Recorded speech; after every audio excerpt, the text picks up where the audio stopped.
Chapter 3. After their noonday dinner, Aunt Ella said, "Meg, take Will down to the river where Sam and Enos used to fish. Maybe he can catch something for our supper tonight." Will was elated. "I'll go dig some worms for bait." "The twins always used grasshoppers," said Meg. "I'll help you get some out in the pasture." They walked slowly through the tall grass, swooping down on the greenish-brown insects with their cupped hands. As Meg shook a grasshopper into the canning jar Aunt Ella had given them, Will thought of how his sisters had squealed when they saw even the smallest insect. But Meg didn't flinch at touching the raspy-legged creatures. "We've got more than a dozen now," she said, holding the jar up for a better look. "Here, tie your handkerchief over the top while I find Sam's fishing pole." "How far is it to the river?" Will asked as they set off. "It's through the woods a ways. We could go to the mill pond instead if you want." Thinking of his experience in the woods that morning, Will said, "That sounds like a good idea, and I know the way there. I saw the mill when we came yesterday." "Well, I'm going with you anyhow," said Meg, her chin set in determination.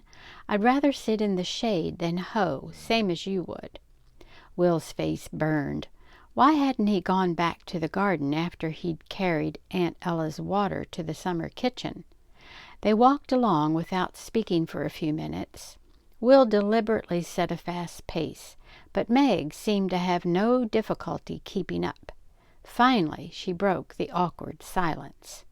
Do you smell that?" Will nodded, aware now of a delicate rose-like fragrance.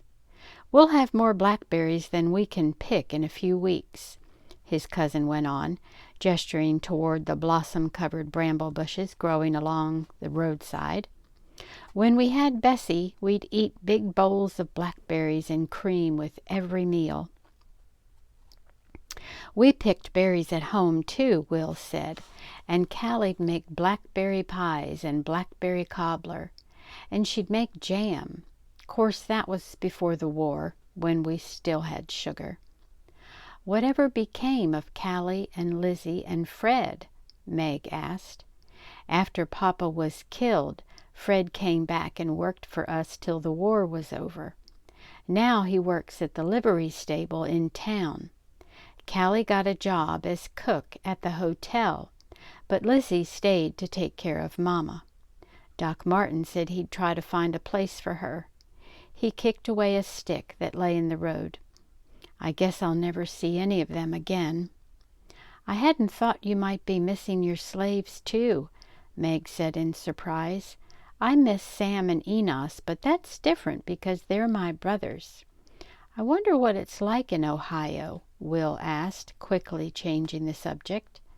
"Well, they have cream for their blackberries in Ohio, 'cause the rebel army never camped nearby and took all the cows for beef. They've got plenty to eat, 'cause the rebel scouts never came through and took their harvest and their salt pork. And they could plant all their fields this spring, 'cause they still had horses to pull their plows, and they hadn't eaten most of their seed potatoes and beans to get through the winter." Will struggled to control his anger. "They'll have flour to make crusts for blackberry pies, 'cause the Yankee cavalry didn't ride through their fields all strung out in a row and mash the wheat down into the ground. And they can grind their wheat, 'cause Sheridan's army didn't burn their mills. And," he went on, his voice rising, "they'll have apples and cider next winter, 'cause the Yankees didn't chop down their orchards for firewood. And in Ohio—" "Stop! Stop it!" cried Meg, clapping her hands over her ears. "I don't want to hear any more about the war." Will stopped and stared at her. She stood in the middle of the road, dust-covered feet showing beneath a faded skirt, and the basket that hung on her raised arm sticking out at an odd angle. Her blue eyes were dark with anger. "Well, you started it," he muttered, looking away. You were the one who asked what it was like in Ohio, Meg reminded him. They walked for a while in stony silence. Then Meg said, I wouldn't want to go to Ohio anyway. Virginia's our home, and Pa says now that the war's over, it'll be a good place to live again. I guess when he can replace the livestock and plant all his fields again, your life won't be much different than it was before the war, Will said.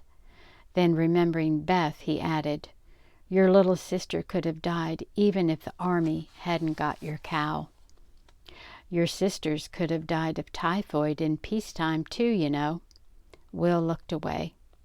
The epidemic started in the army camp, he said stiffly. They wouldn't have died if it hadn't been for the war, and neither would Papa and Charlie and Mama. I'd still be living with my family in Winchester if it hadn't been for the war, if it hadn't been for the Yankees. Your Pa chose to fight in the war, said Meg, so Papa had no choice. He was a man of honor, and when his country needed him, he had no choice but to go to war. My Pa's a man of honor, too, and he says a person always has a choice, Meg said firmly. He says you have to look at a situation and measure the good against the bad, and then do what you think is right, no matter what other people do. And he didn't think it was right for him to go and kill other men over something that didn't matter one way or the other to him. Then she added quickly, Now I'm not saying your Pa was wrong to fight in the war, 'cause I know it made a difference to him how things turned out. All I'm saying is, of course it wasn't wrong. He was fighting for a cause he believed in. Can't you understand that? I can understand that all right. The question is, why can't you understand that my Pa didn't fight for a cause he didn't believe in? Will didn't know how to answer that. They walked on in silence again, the buzzing of the insects on the blackberry blossoms and the soft scuffing of their bare feet on the dusty road the only sounds. But Meg couldn't be quiet for long. There's something I can't figure out, she said. Your brother Charlie was the same age as Sam and Enos, and you said he was killed 2 years ago. That would have made him only 14. How could he be in the army so young? Was he a drummer boy? The question came almost as a physical shock to Will. Surely Doc Martin had told Aunt Ella what had happened. Hadn't she told Meg? I never said he was in the army, he said, walking faster. Meg's mouth fell open. But you told me he was killed by the Yankees. He was shot by a Yankee sentry, Will said reluctantly. Meg's jaw dropped again. They shot a plain, ordinary boy? Why did they do that? Will turned to her, his dark eyes blazing. I don't want to talk about it, he shouted. I just don't want to talk about it. Meg fell back and he walked on ahead, trying to ignore the throbbing in his temples. He picked up a stone and chucked it into a puddle in the road. Why did Meg have to ask? Wouldn't he ever be allowed to forget the horror of his brother's death? By the time he saw a roadside spring ahead, Will had regained control, and when Meg caught up, he offered her the filled dipper. Want some? He asked. She nodded. The mill's just around the curve, she said, replacing the dipper.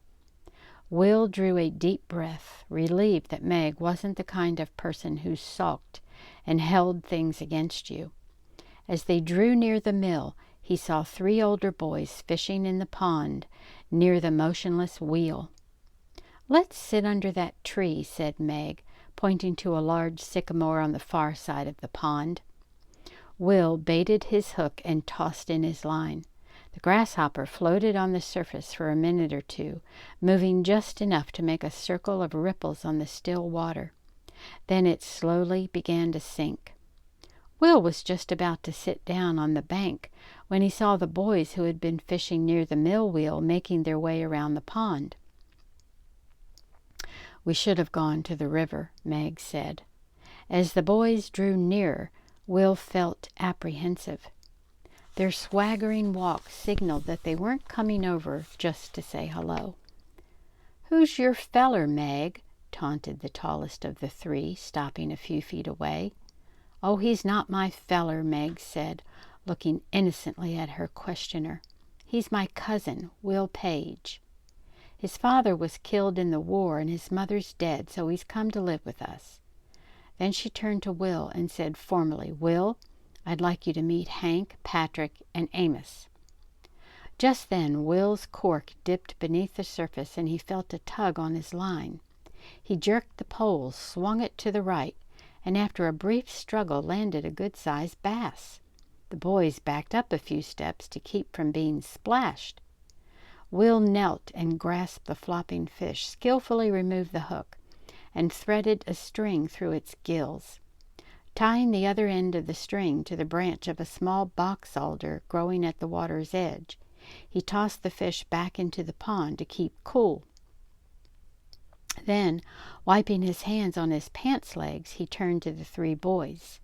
Stepping toward them, he said, "Pleased to meet you. Which one of you is Hank?"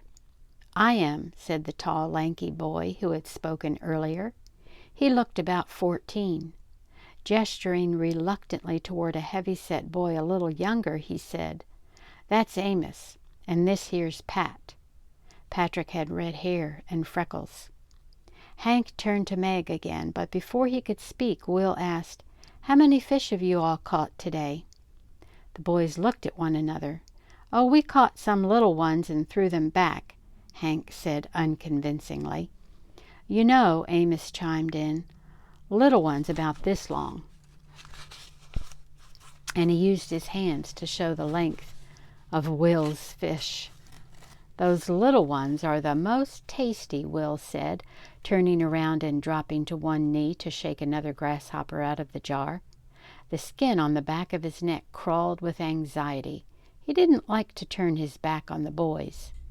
His worst fears were realized when a menacing voice close behind him said, "How'd you like to go for a little swim?" Without looking around, Will said, "I'd like that just fine, Hank. Is there a swimming hole around here? We could race." "Race?" Hank sounded uncertain now. "I don't think our swimming hole's big enough for racing, and it's too far away." "Come on, Hank, it's getting kind of crowded around here," Patrick said. "Let's go somewhere else." "Yeah, somewhere that doesn't smell so fishy," said Amos. Will baited his hook and tossed in his line. He watched the widening circles, waiting until the last one reached the shore and the grasshopper had sunk out of sight before he turned his head. The boys were gone. With a sigh of relief, he sat down on the grassy bank. "You were wonderful," cried Meg, plopping down beside him. Will didn't know what to say, so he brought his index finger to his pursed lips and stared intently at the water. Meg covered her mouth with her hands. "I'm sorry, Will," she whispered. They sat in companionable silence, enjoying the occasional breeze that blew across the pond and watching the blue-backed swallows' skittery flight as they skimmed insects off the water's surface. Too soon it was time to start for home. "Those little ones are the most tasty," Meg said as Will retrieved his fish. He grinned, hoping that his success at the pond would make Meg forget his lack of gardening skill and stamina. After her enforced silence, Meg chatted gaily as they walked toward home. But as they rounded the curve and saw three familiar figures lounging at the spring, her words died away. Will's heart began to pound against his ribs. "Don't slow down, Meg," he said, "and don't act like you're afraid." She nodded and began chatting with great animation. Nearing the spring, she lifted her hand in a casual wave, but kept right on talking to Will until Hank got up and sauntered onto the road. "Hand over that fish, William," he said roughly. Will could feel the thumping of his heart, but his voice was steady. "This fish?" he said, looking at it in feigned amazement. "You don't want this, little fish." Hank glared at Amos, and Will said, "Come on, Meg. We don't want this fishy smell to bother our friends any longer." Will led Meg around Hank, and she began to chatter again. Will held his breath, listening for the scuff of running footsteps behind them, but there was nothing. Finally, he allowed himself a quick look over his shoulder and saw that the road behind them was empty. He gave a sigh of relief. Meg grinned at him. "You did it again. You really showed that Hank." Will didn't answer. He knew he hadn't seen the last of Hank and his friends. Until next time.